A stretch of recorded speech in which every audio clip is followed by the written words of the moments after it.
Okay, so we are live. Welcome everybody, and welcome Kashyap. Welcome to the second Wisdom Jam. Hi Abhishek, glad to be here. Thank you for inviting me over. I am going to request everybody to mute. Thank you. Some background noise. So for those who are listening in, this is our second Wisdom Jam. Wisdom Jams were born out of Wisdom Talks, where first we were trying to democratize wisdom, draw wisdom from people. And then what emerged was real wisdom emerges in conversation, not in interviews. Like when there's some live freshness around it. And the first one we had was with Ria D'Souza, and yeah, we're very happy to have. I'm very happy to have a very interesting and diverse, multifaceted person today joining me. Equally, or perhaps more passionate about culture and strategy. I'm just going to take a few minutes to introduce you, Kashyap, and then maybe we can hop right in. Sure.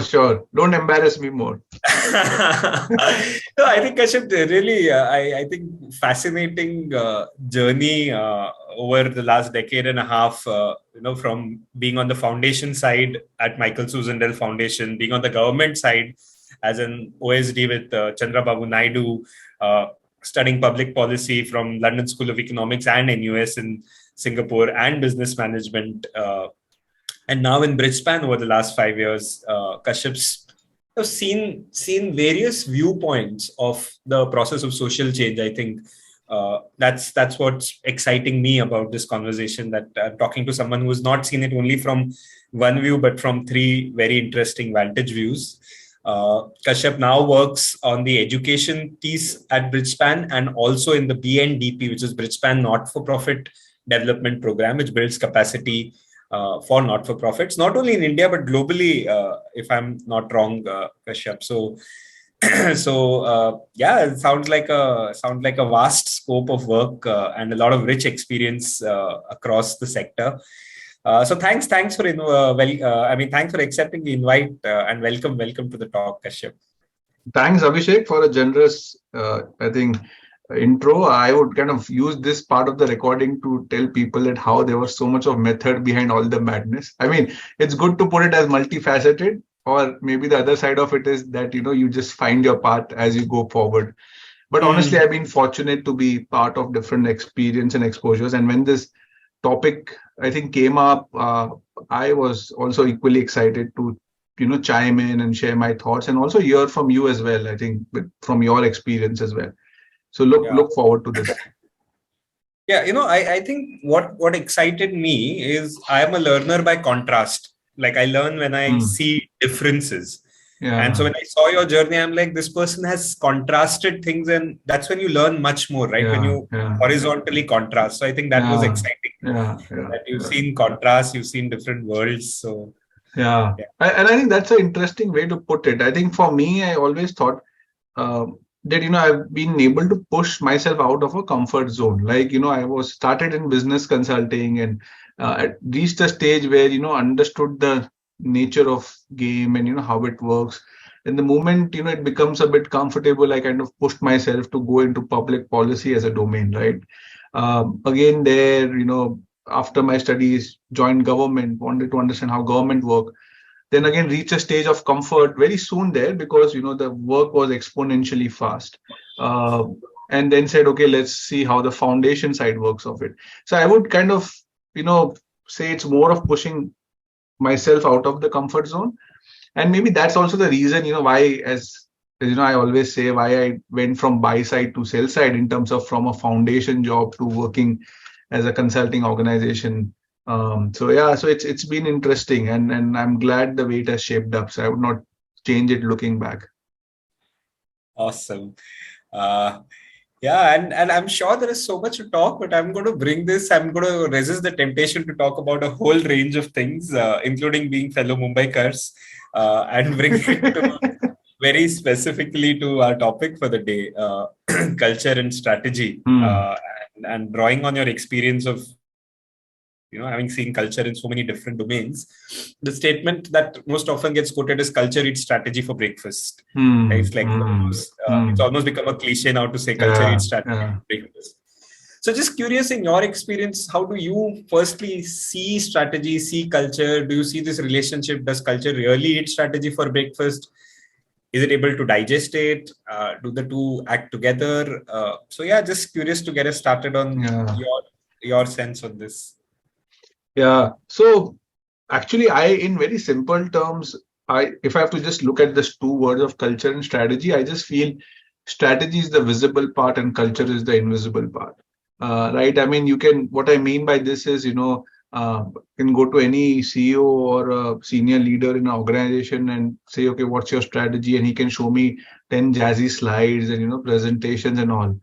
But if I say, okay, talk to me about your culture, I'm sure he will have to reflect and articulate his thoughts, and he will not be still able to put it on slides.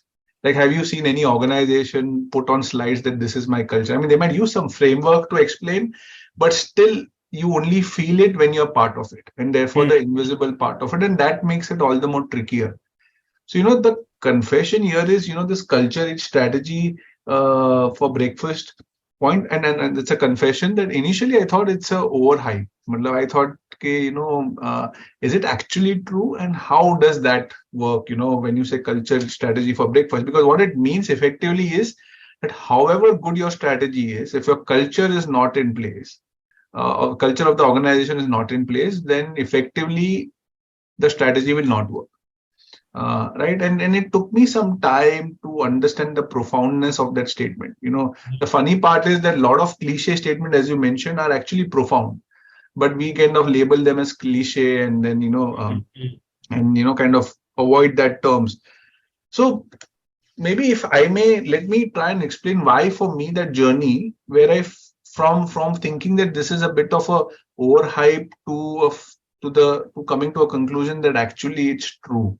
And I'll tell you in a very simple day-to-day mechanical terms, right? Not giving much jargons, but think of it, right? When you start making a strategy, right, for any organization, I think what happens is the pivot for strategy is actually the aspirations of the organization.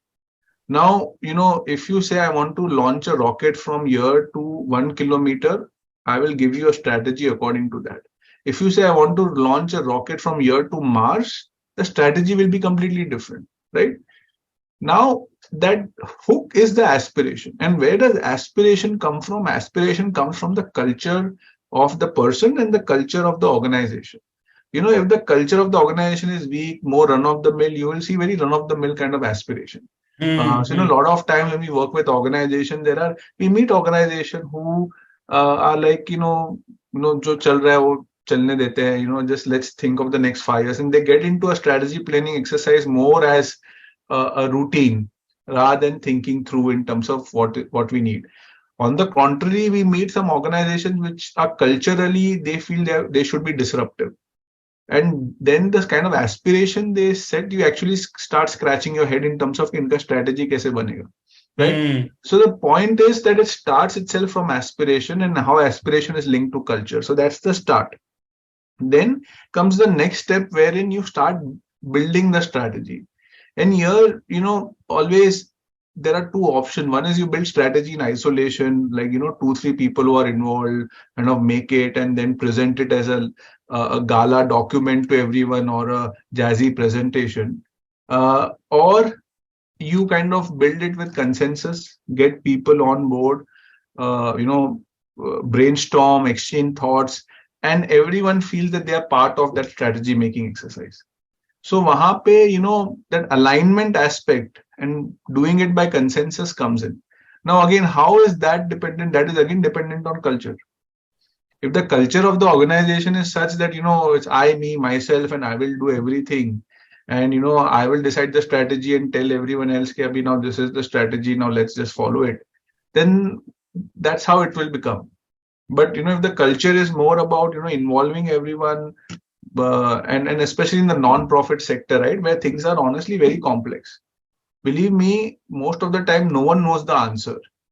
And the answer is also not like, in corporate sector, we say quarter by quarter strategy and 2 saal, 3 saal ka strategy. Non-profit, when we talk about education, health and all, matlab 10-15 saal to kahan nahi gaye.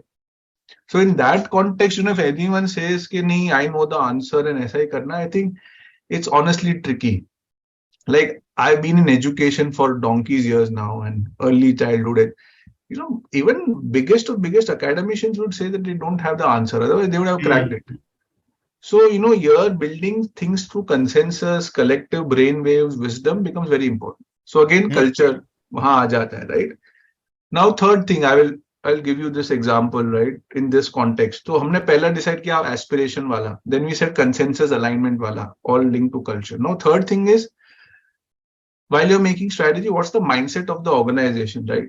So, for example, and especially this happens a lot in the non-profit sector. If you think of your, whom you're serving as your beneficiaries, so you will always realize your strategy output would be very different compared to if you think who you serve as your customers. Because beneficiary ko it's more of a obligation mode हो जाता है. So whatever you're doing, चलो ठीक है, it's good enough. पहले तो उतना भी नहीं था type approach हो जाता है. But when you think of them as customers, then it is like, while they are not technically paying for your services, but you think of them as equally demanding and you want to give them the best. Then, things like competition, in terms of not actual competition, but competitive mindset, everything comes that you want to offer the best. So again, now, how do you think of it, right? Again, culture. Because organization ka culture kaisa hai, that are we serving our customers or are we just looking at them as constituents and beneficiary and obligation mode? So again, the strategy will differ. And we have seen, organizations, I would not name some of them, but I've been in those conversations where they feel, their baseline is so poor, whatever we do, marginal value add hi hone wala hai. It's not going to, and that's a very wrong approach to compared to someone else, where they think of them as customers and say, how can we create a delightful experience? The term that we hear on the corporate side a lot when they think of customers per se. So this is in terms of strategy making process. So what I discussed, I'm just trying to justify that culture is strategy wala, just as a recap. Usme first we said aspiration, then second we said while you're making strategy, kya hota hai? Now third is after your strategy is done, right? How do you communicate your strategy? Right? So wahan pe bhi, it's like how do you bring all stakeholders on same platform? How do you articulate it to your team? How do you ensure that everyone speaks the same language? Again, it's culture dependent. Agar organization mein the culture is, very much this is some other program ka thing, this does not affect me, why should I think of it this way? Then people will just say different languages and they will not even bother. But the culture is more like, okay, this impacts our organization collectively and let's look at it. Then people will put in effort to understand the strategy, understand the terminology and speak a common language. So I think the communication part also becomes critical in strategy because eventually वो CEO खुद तो execute नहीं करने वाला है, or even the senior leadership, right? You need to, rally your frontline workers. Agar if you talk about an NGO and development sector, so the biggest thing that we see, there's a bit of a friction between frontline workers and the CEOs and the management. There's always that thought, but the management thinks, or those in corporate office think that your frontline workers can't see the big picture. And those on the grassroots say, हम लोग जमीन से जुड़े हुए हैं, इनको क्या समझ है? Correct. So how do you bridge that? And that comes when your strategy is comprehensive and you're able to communicate it and everyone is on the same plane, right? The last aspect I would say is when you execute your strategy, सबसे ज़्यादा important चीज that we have seen difference between successfully organization which have successfully executed and not successfully executed is this word called collaboration. When there is collaboration within the organization and everyone knows their role and they are clear in their mind what they need to do, the chances of executing strategy is almost more than 80 to 85%, right? But agar wo nahi hai, then the chances of not executing the strategy are 80 to 85%. And that thing of collaborative spirit that we talk about, wo again kahan se linked hai? Cultures. So now if I have to just round it up, therefore this thought that culture is strategy for breakfast, because without culture, आपका ना strategy right hook पे बनेगा, aspiration Right. ना सही method से बनेगा, the Correct. Process part ना Right. Execute होगा. Right. Right.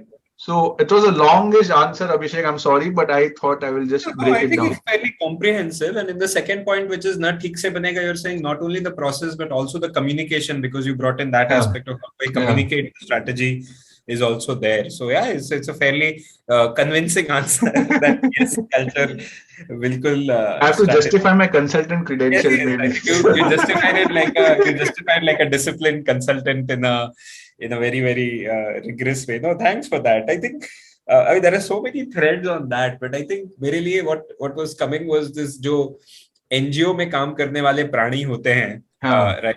I wanted to zoom a little bit into that because you made several references like the field पे जो काम कर रहे हैं and those who are sitting in the head office हाँ, and just what I've found is that in the not-for-profit space, especially the parts we work with, we work on the movement side, we work also on the grassroots NGO side, we find people being very sensitive, political, and ideologically opinionated, right? And having their vision for how they would like to see the world, yeah, right? yeah, That's what yeah, draws them, like the yeah, passion, yeah. like I would like to see this change in the world, and I think for me, the reason culture becomes so central for the not-for-profit sector is this ambiguity of very many variables. While say maybe the corporate also has many variables, but profit is reported, and you can say NGO maybe impact is profit. But I've Yeah. figured that people don't only work for impact. Like I found like people work for a variety of complex reasons, Yeah, their own their own wounds and trauma, or their own ego needs,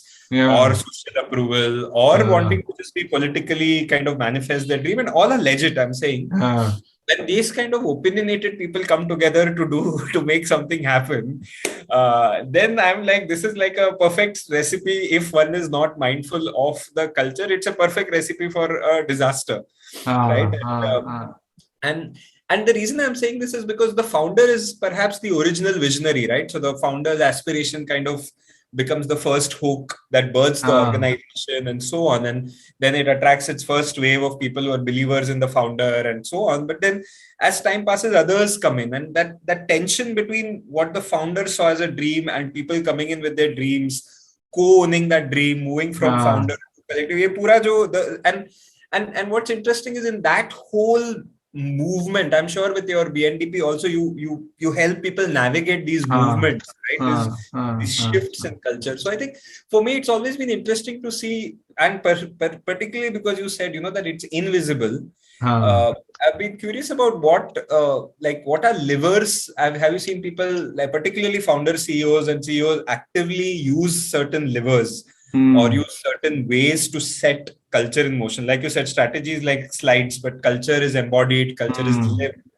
So just curious about, so in the background of this NGO prani jo NGOs mein hote hain, what have you seen being deployed, and what have you advised people to deploy when it comes to culture?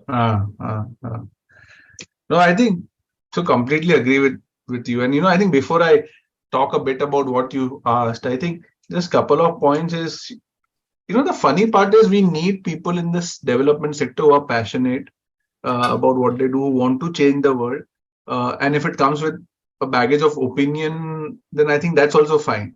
I think where the problem comes, and I use this, I used to use it often. Now I use it seldomly, but I still find it relevant, is that the business of doing good does not give you a license to discard logic.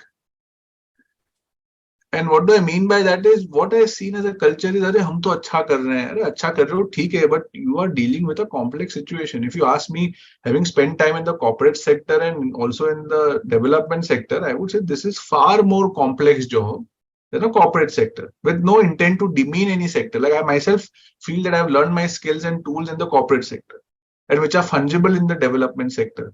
But this sector is so multi-layered, multi-stakeholders. Things don't happen overnight. Quarter to quarter, कोई नहीं जीता यहाँ पे. You can't, right? You can't say कि बच्चा एक quarter में उसका learning level ठीक कर देंगे.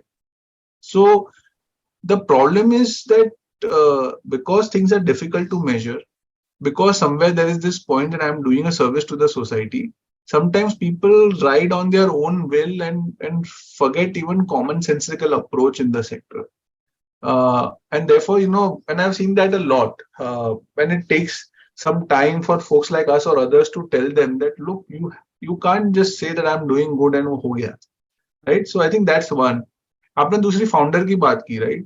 Yeah, I'm just going to pause there, Kashyap, because I Yeah, think Samyak also said wonderful statement, loved it in the yeah, chat, and it's definitely a quotable statement. So I just want to reaffirm that what you're saying, that it's sure. not a license to dump logic just because you Yeah, want to use the word. So thanks for, yeah, I think it's a powerful statement and good to hold. So just want to reaffirm sure. that statement. Yeah. No, I think Sorry. Yeah. if people like it, I'll use it more often, I guess. Yes, it is a quotable. I mean, if it's an original, you must say, okay, Yeah, Kashyap yeah. Shah. I think so. I would like to believe it's original, but yeah, I think so Uh, it is. yeah. But coming to that founder thing also, one thing I find interesting, and you said okay, impact is not the only reason why people join this sector, and which is very true. And I feel there is something, especially for founders, which is bigger than impact as a personal motivation. And I think that's recognition. No one says it, but I've seen that happen a lot. And I'll give you one example. If you compare founder transition or promoter transition in a corporate world and in a development world, NGO world, you will find that NGO world mein founder transitions are more difficult than the corporate world.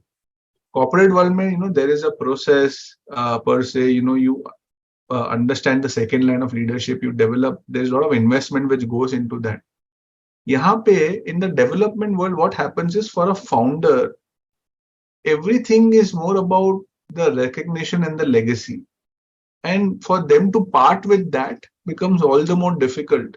So sometimes they don't invest that much in second line of leadership, or if they hire people, you will see a lot of times people will not stick more than 1-2 years and then they will go somewhere else. That is because, when you interview those people in a one-on-one setting, and which we have done in some cases, is they will say, मुझे अच्छा काम ही नहीं मिल रहा था. मतलब, I thought when I came in, I thought that I will be groomed and I will take over, or I will do some, solid work based on my experience and seniority. But, when I came in, I realized that everything is rooted through that founder promoter, and, that founder promoter does not want to let go of anything. And, we see this happen again and again and again and again with so many organizations, that sometimes actually, you'll not believe, we have actually sat down with founders and some very prominent names, very, very prominent names, and said, the problem in the organization is you. We start with that line, that the problem in your organization is you. And because someone needs to tell this message to them that, look, if you want to develop a second line of leadership, build that culture, you will have to let go and trust your people. You can't just, say that, okay, this is, because they will never articulate that I'm here for recognition and all. This is based on our experience and maybe what we see as a third party objectively, that we realize that, they just think, impact kar liya, and this recognition gives them a kick, saying, everyone knows them, that they have done so and so things. So एक founder का वो interesting चीज था that I wanted to kind of bring to your notice. Now, you mentioned about culture and what advice we gave for someone to set the right culture. So I think culture like strategy is to each their own. In the sense, every organization should have a different culture. There is no straight jacket answers.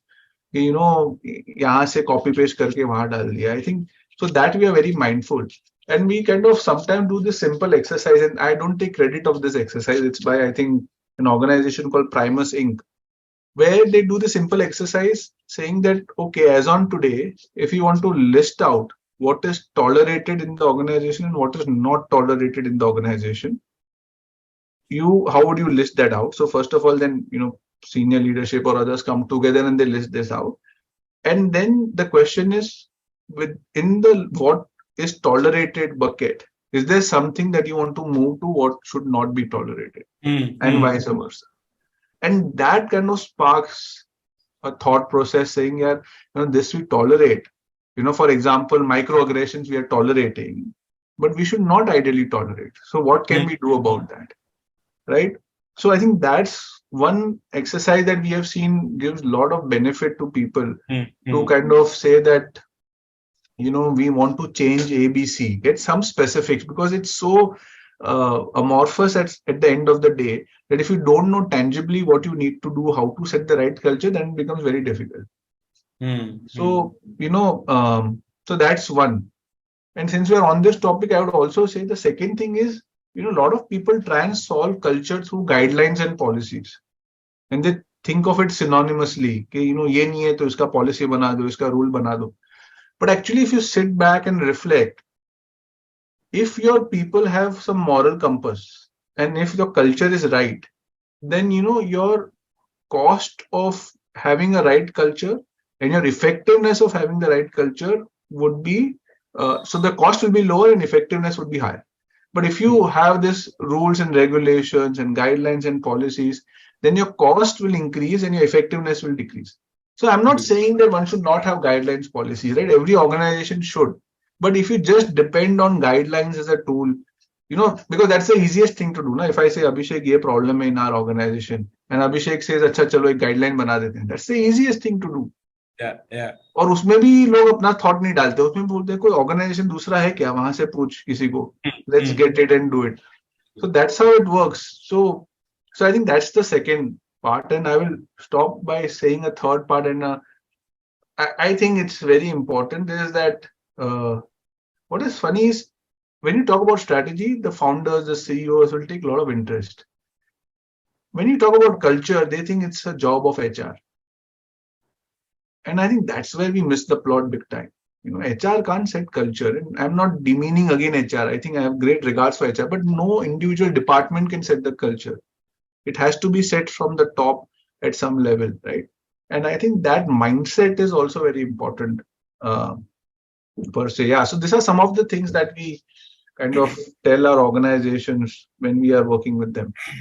Nice. Thanks for that. Again, so many rich threads. I'm going to pick one thread, which is some recent thinking. Right. So one is I've been a founder of several initiatives, NGOs and events, and also worked with founders. And this is what I'm kind of coming to, that as a founder, my entire organization is literally designed based on my preferences, my way of looking at the world, my learning styles.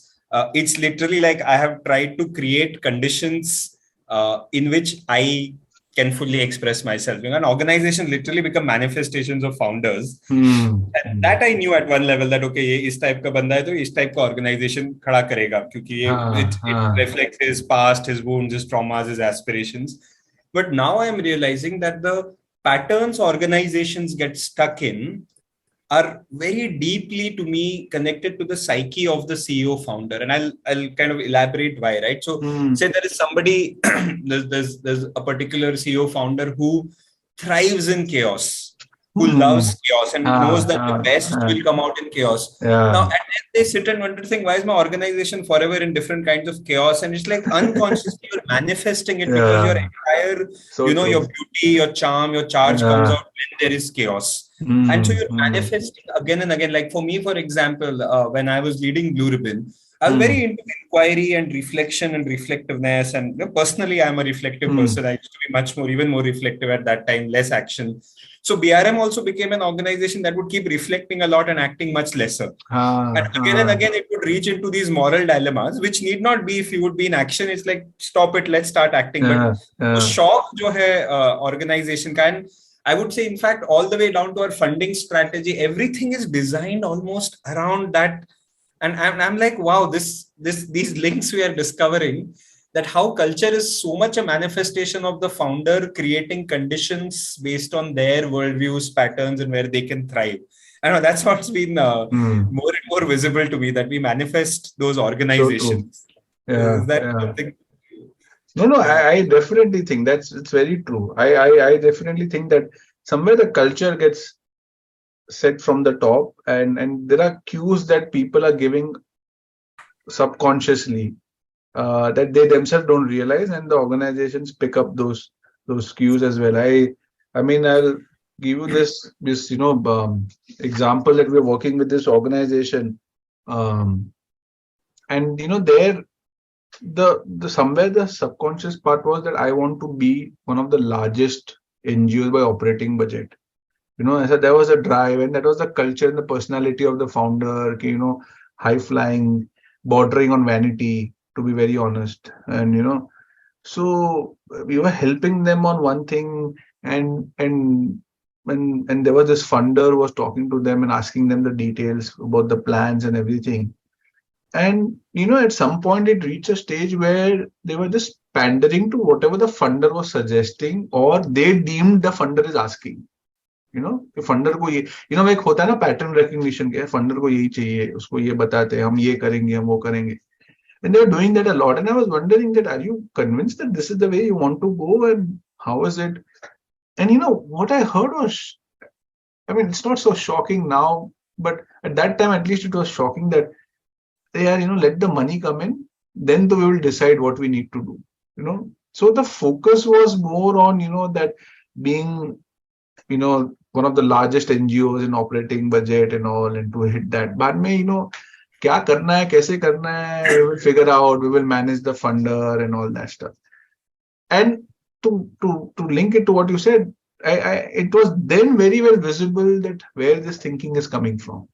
Because when you talk to the founder, you get the same glimpses, and then it all starts connecting कि अच्छा ये यहाँ से आ रहा है. So I completely agree. I think people just take off on how their founders think.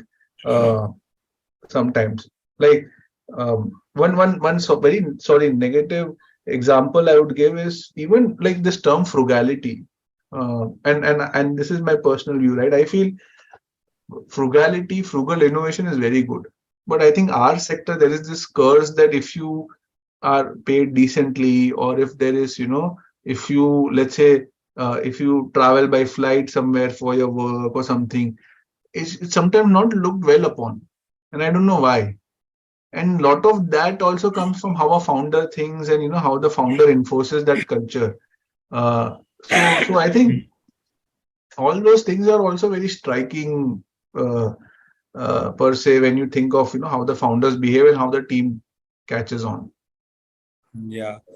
I'm curious, Kashyap, because one of the things when people come with challenges, especially cultural challenges, many times I've found either that those challenges are not real in the sense that they're just a front. कुछ और ही चल रहा है, but आगे culture challenge रख दो, सचमुच नहीं बदलना है. बदलना होता तो बंदे के पास इनफ इंटेलिजेंस है, बदल देता. But it's so sometimes I feel like it's not even a real challenge, and if you really wanted to solve it, you are intelligent enough to solve it. You're a founder, you know your organization ka pulse. So sometimes I find that, and sometimes I find like emergency situation aa gaya where it's no longer tolerable. Like the costs of sticking to that behavior, like sub stakeholders milke pressure kar rahe hain culture ko, and now it's like have to change, like it's reached the limit. So I don't know how in even working with culture, and because so touchy, right? I've found like founders are very touchy about culture because it is connected to power and how the power dynamics will shift. So when you work with a topic so sensitive and which is also so prone to pretense or prone to intense kind of pressures, how does even the case for working on culture, like how do you get allowed, or how do you even call out ke bhai, this is what's going on? Like, do you call the bluff? Are you gentle? Like, I don't know how does it work typically? So actually I don't think any person can go to an organization and within a couple of hours or in one day say that your culture is wrong or you need to change your culture. I think it takes time. If someone says that I went and I said ye change karo, wo change karo, I think either is bluffing or there's something wrong. It takes some time to understand where things are wrong. What we see most of the time is that people, even who are in organization where we say the so-called toxic culture or something like that, they actually don't know that that's the case. Like most people don't know that the culture is an issue in that organization. They might know that they don't like work. It comes out in different ways. I don't feel like working here. I just feel that I don't get my due. I just feel that we are going in wrong direction, but no one is saying anything per se. So it comes in all this one-liner statements. So I think first thing is for folks like us and what we tell our founders and CEO clients also is that how do you know that your culture, you need to fix your culture, right? What are the signs? And we say them 4-5 things, right? I think one thing is when you reach, and it's not like individually अगर कुछ हो रहा है out of this 4-5 things, then it's a red alarm. But if these things are happening in tandem, then it's a thing to worry, right? So, for example, first thing is if you reach a stage where you or everyone else feels that you're just going through the motions, right? So that is one signal for you to keep in mind. Then the second thing is where there's a lot of false collaboration happening. Like, कहने को people are saying, oh, let's work together. But actually you see कि कुछ हो नहीं रहा है, right? Then third is what you said, right? And that all talk and no action. सब बात कर रहे हैं, but there is no action per se. Fourth, sometimes we see that there are grandiose plans, but actually they are not on any legs. मतलब they are not rooted or just खाली बनाने के लिए एक बड़ा the plans are there in place per se. And I think the last thing in which I feel is the most important thing, especially for a founder CEO to think, is that when you lose control of the narrative or the story within the organization, right? When your narrative is different from organization's narrative, or you have no control whatsoever on the narrative, I think that is definitely this 4-5 things, and especially the last thing is telling you like red signs flashing that you need to fix your culture. So ये एक समझना बहुत important है that when should I fix my culture and what are the signs, so a lot of people have that question because when you are into it, honestly, when you are into the thick of it, नहीं समझ में आता है. We work with organizations who have been in presence since 50 years. तो उनको तो then there are legacy issues कि हम तो पहले से ही ऐसे करते आए, how is it different? And there are some organizations who are 2 years old, so for them everything is under the teething issue bucket. ये तो नया organization है तो ये तो होता ही रहेगा. But what they don't realize is that if you don't set it now, this will get eventually cast in stone and it will be difficult for you. So these are some of the signs that one should definitely look at.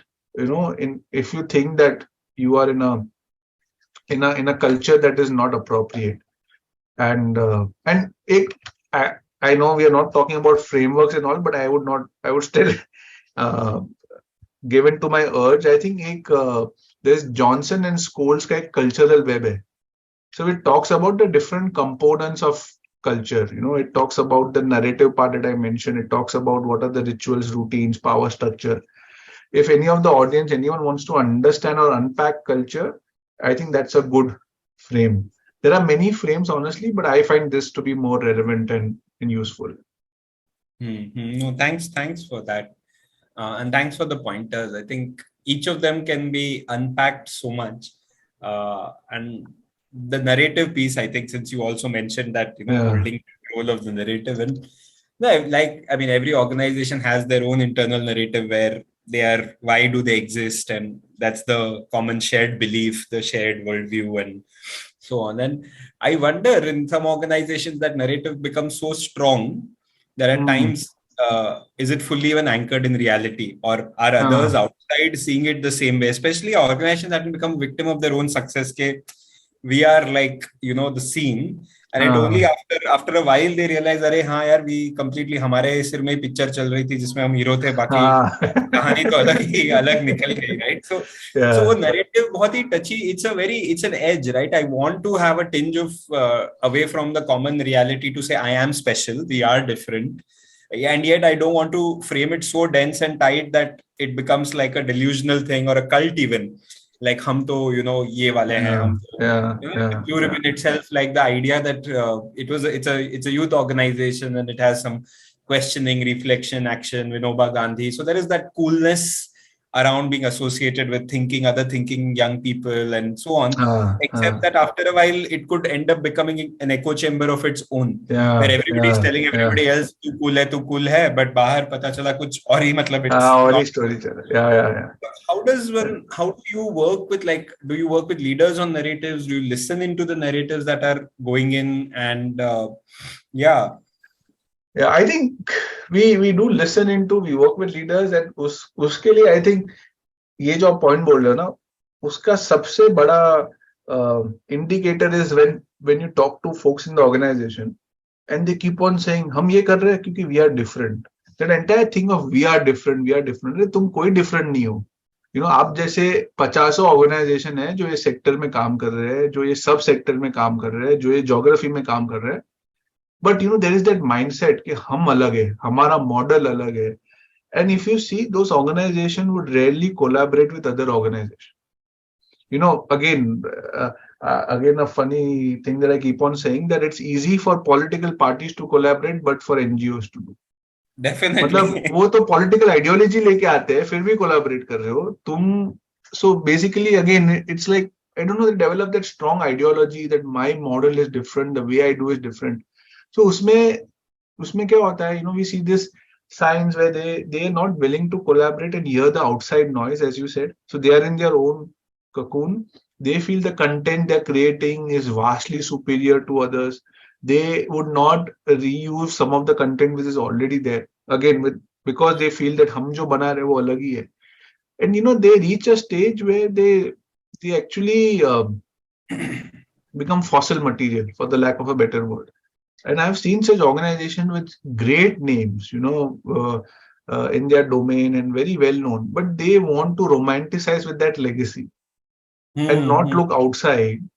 Outside the world, let's move ahead. So either they don't embrace technology, they don't embrace, the new ways of working. They are just stuck in that old paradigm, which makes it very, difficult for them to kind of come out. So I think these are some of the signs that if we look, it's a difficult conversation. I think strategy is far more easier conversation to have than culture, because strategy mein kya, if they differ, you can put in some data and then either you get convinced or you convince them. Culture mein there is no right or wrong, right? So at some point you have to, at culture, I think your job is to try and articulate as clearly as possible and help them think through, but eventually you can't do much as a third party. So that's another interesting aspect. Yeah.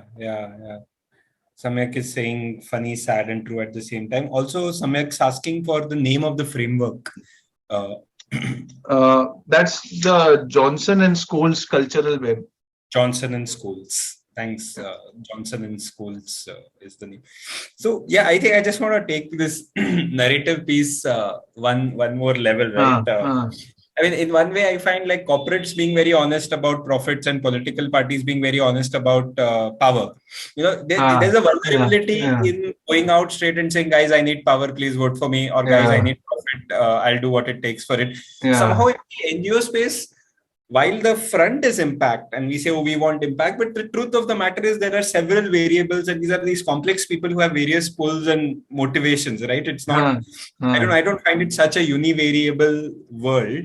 And I wonder about the cost of that non-vulnerability, right? Like we don't find founders saying, hey, I love recognition. Like it's supposed to be implemented, understood, or so to me, what happens, I think, and linking this back to the whole we are special narrative, which kind of starts moving out from reality because it's feeding some kind of an organizational ego. So, and you can afford that ego perhaps because you don't have profit or power, like you can, and sometimes the cost is impact. You're here for impact or ego, and I'm here to feel special. So I'm not going to collaborate and 10x my impact, which I could have.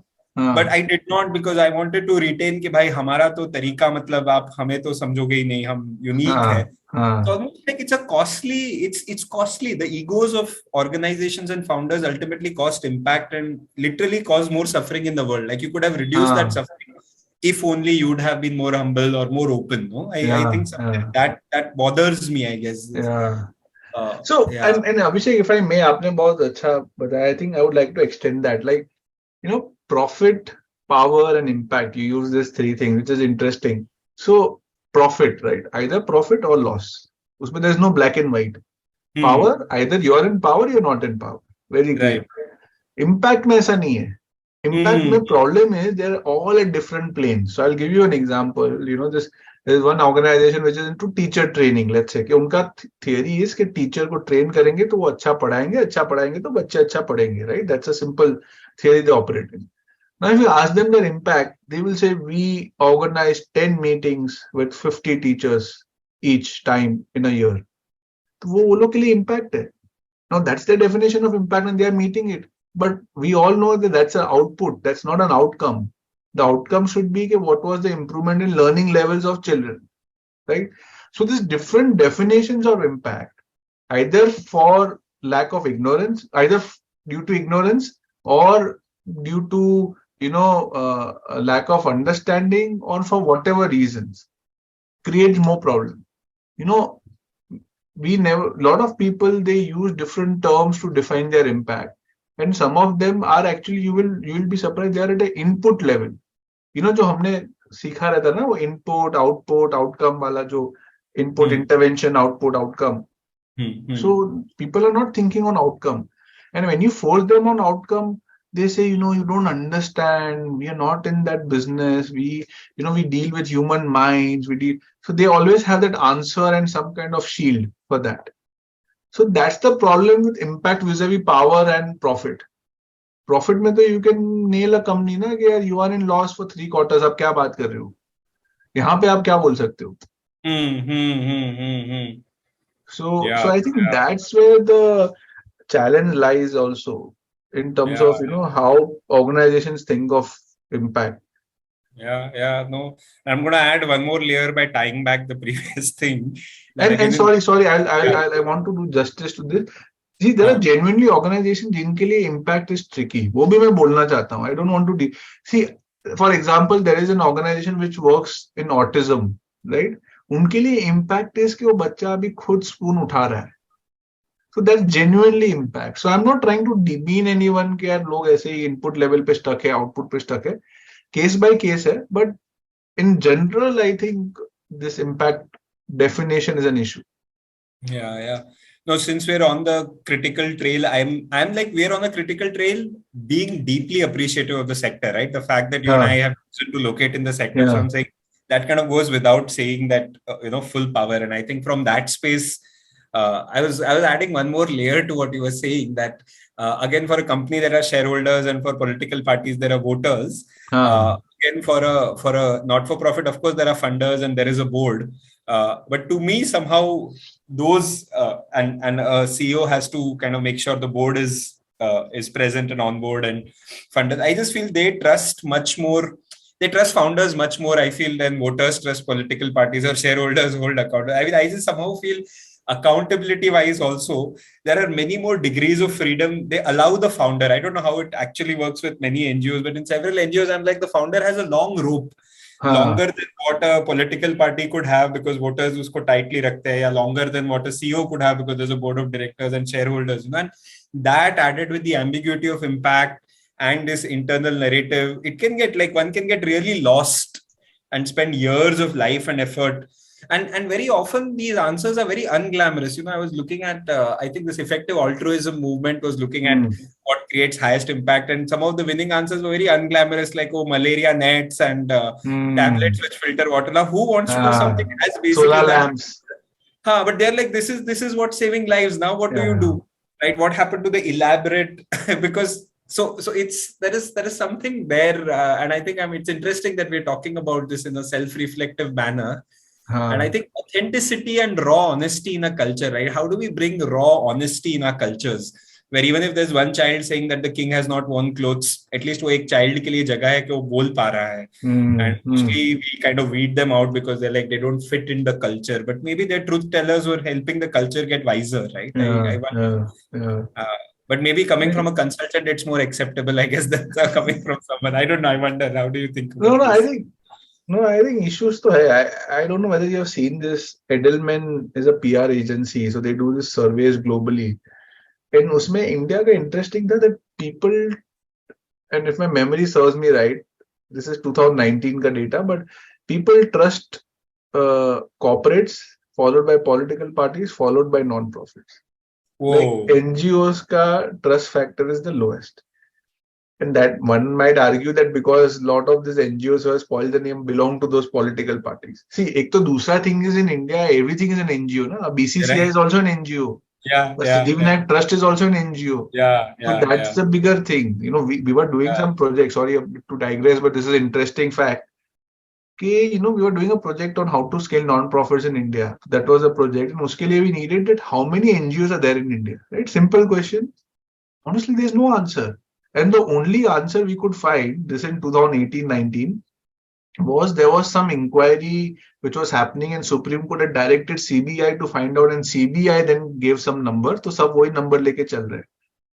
So, that's the state, right? It's in a way we don't know today that there are how many NGOs in India, and out of that, how many are in the social sector, right? It's all a guess saying that, okay, maybe social sector, there are 200 to 300,000 NGOs. So, and we did some rough estimate, and 2 years ke baad, I'm seeing my own number coming back to me, and someone telling me that, 200 to Nice. 300. So I just They're smiled putting about it back. because I know how that came about.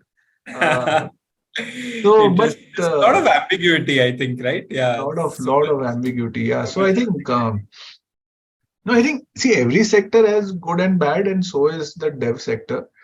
But I think there is also need to work on this perception battle also. I think how people view us at a micro level, like a lot of times when I say that, oh, I'm working in the social sector, immediately I see a change in expression.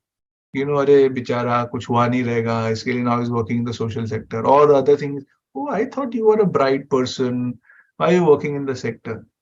We all know the truth is that actually this sector requires the most talented people. Yes, yes, yes. Because it's not everyone's cup of tea to deal with the complexity, and but that's the perception per se. Yeah, NGOs, again, the perception is linked to politicians. They're creating NGOs and using it as a money laundering tool. yeah. So I think True. But that's a big battle. yeah. The question that comes to me is what kind of cultures would then attract talent?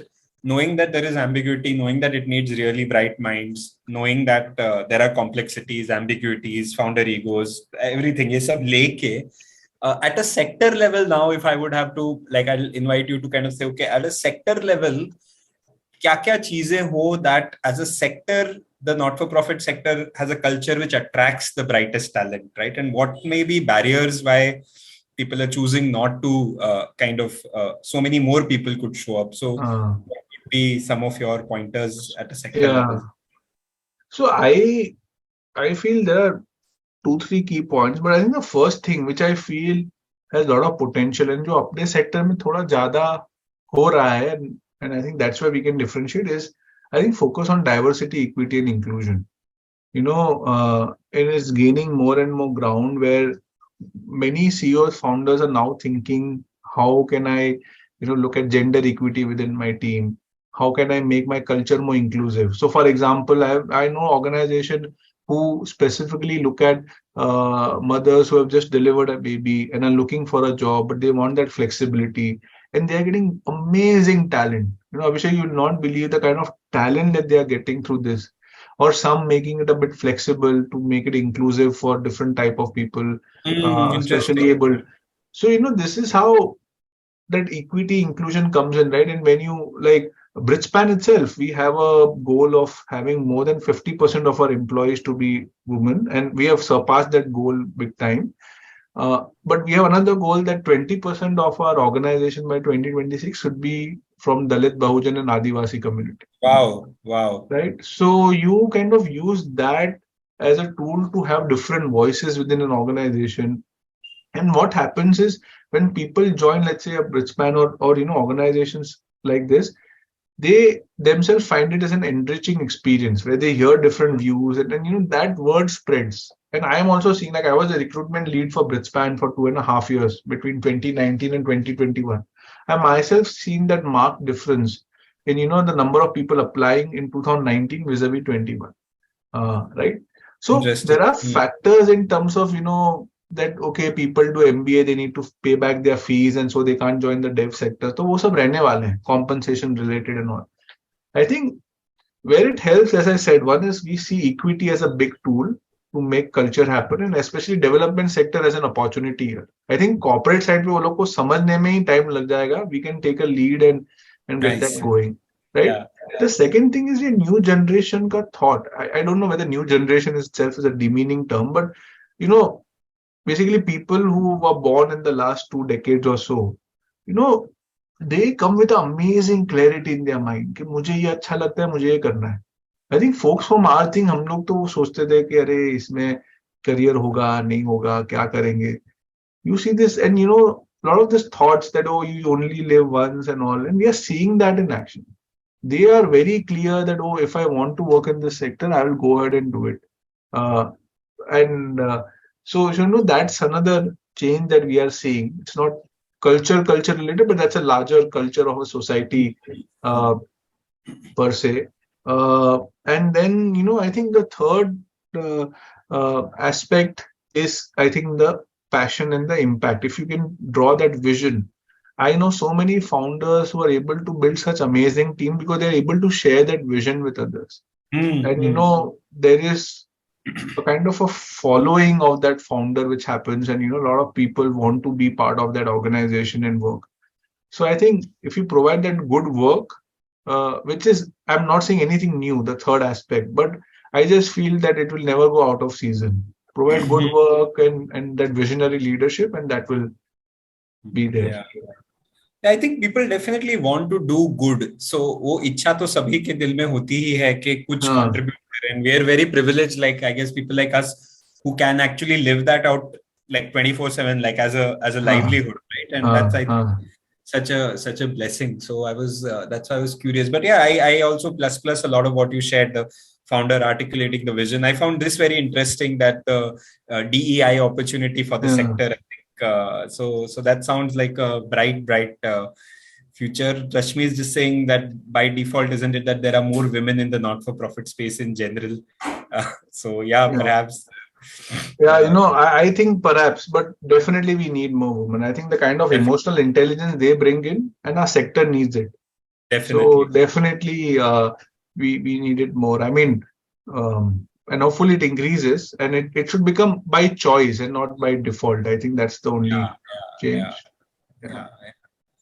So, Kashyap, just mindful that we are also close to the hour. वैसे पता नहीं चला कि hour हो गया, काफी सारी बातें थी. I'm sure there is lots to speak, but let me circle back to any kind of final thoughts, any points that you would like to even raise, even if you're not able to in depth talk about them because of time, but can mull over and people can take back with them, or any other kind of thematic things that stay with you. Anything that as your final thoughts. Yeah, I think, I think we touched upon many topics, but I always, at least I don't know, there's always a urge in me to end on a note in terms of, okay, suppose if culture is not right, how to fix it, kind of a thing. And we discuss in terms of starting with that list of what can be tolerated, what cannot be tolerated, and then you kind of work on a plan on how to go about it. I think many organizations are able to do that also, to develop a plan and all once they're given some guidance. Then the question is, how do you roll out and implement it within an organization? And here again, something which a person called Simon Sinek, he's amazing videos. What he said is very relevant on the culture side. So he basically says that any organization, there is a bell curve, right? And that bell curve, you will find that 2.5 to 3% are the ideas folks and the creative innovators type of folks, right? The next 13% odd people would be people who will be early adopters, right?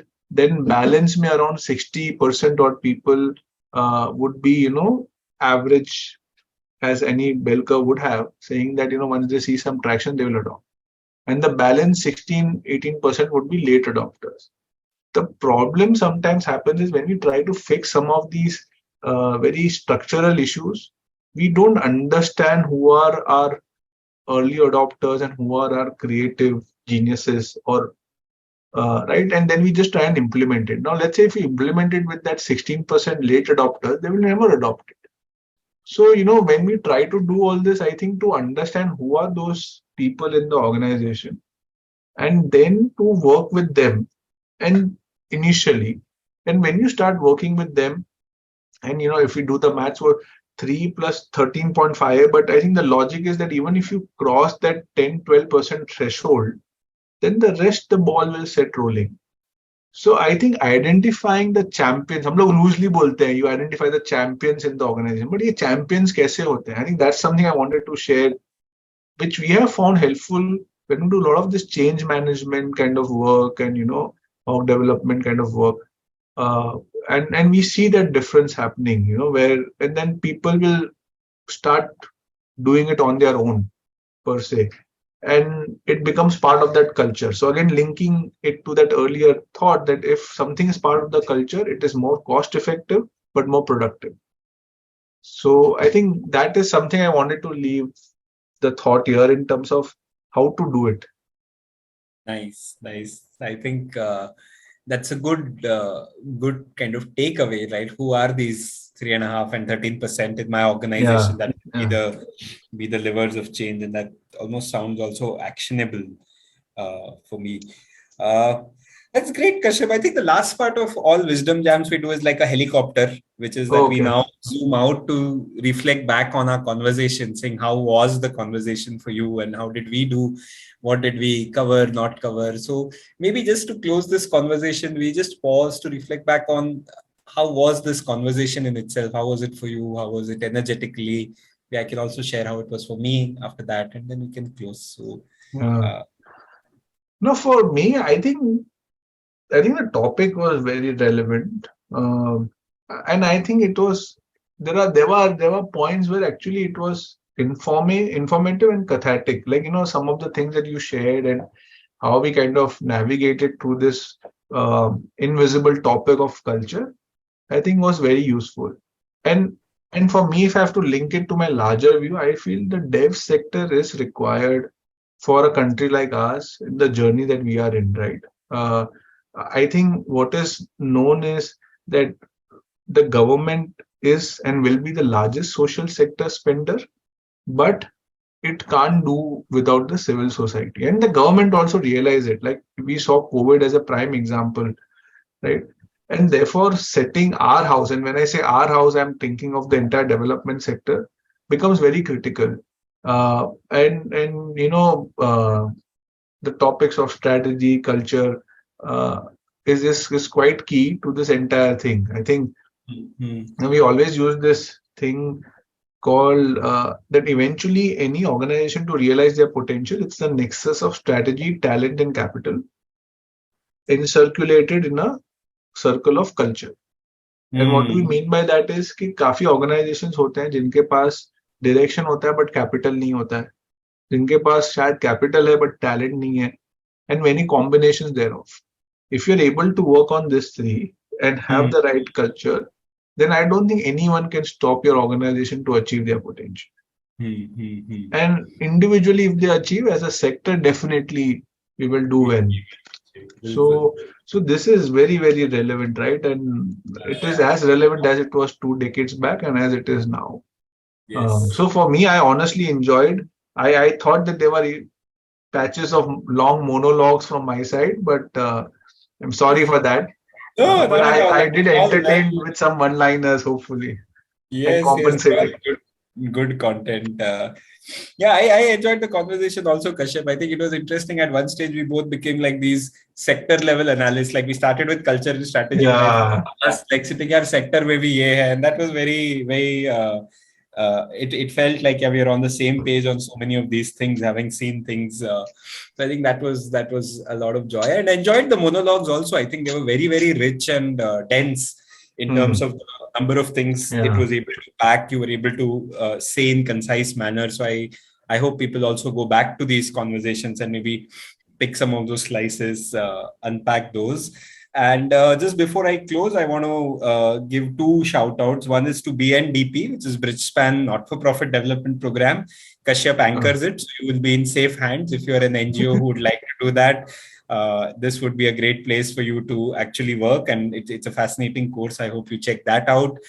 Shout out to Wisdom Tree, which is also continuing to do culture work in the development sector in various ways. So this work is important, and please do this work for your organizations. Please be evangelists for this work in the organizations you all work in.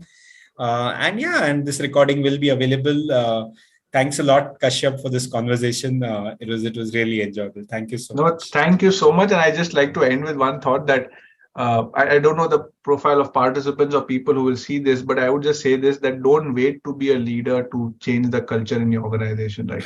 You can still lead your organization and help change the culture. A lot of time we say that we are not the CEO or the founder, but believe me, the founder is lonely. I think that's one topic we didn't discuss, but Yes, it's yes, interesting loneliness. Yeah, that, yeah, it's very easy to put everything on a founder, but it's a yeah. It's a lonely job. lonely, It's a lonely super lonely experience. job. So true, so true. And believe me, the founder does not have the answer, although he wants everyone to believe that he or she has the answer. Yeah, yeah, So, yeah, yeah.